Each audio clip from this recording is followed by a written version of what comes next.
Lapitan ang tumatangis. Magandang araw po. Kape at pandasal na po tayo. Ito po si Cardinal Chito Tagle.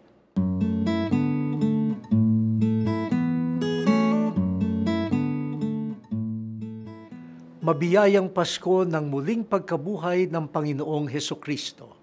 Aleluya ang ating awit.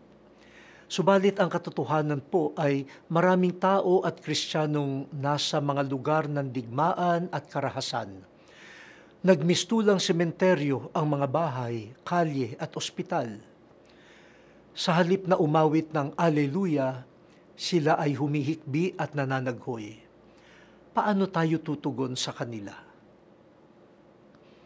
Naranasan ni Maria Magdalena ang tumangis dahil natagpuan niyang bukas ang libingan ni Jesus at wala na siya.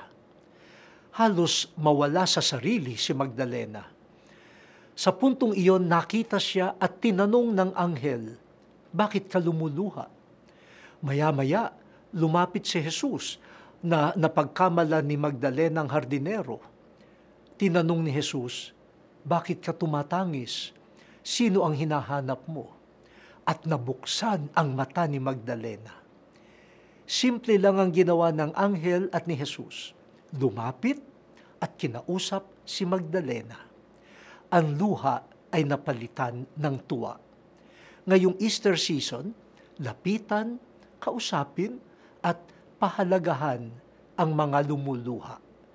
Kasama nila, umawi tayo ng Aleluya. O Diyos, salamat sa tagumpay ni Jesus laban sa kasalanan at kamatayan. Isugo mo kami sa mga nagdurusa upang magdala ng pagdamay at pag-asa sa kanila. Amen.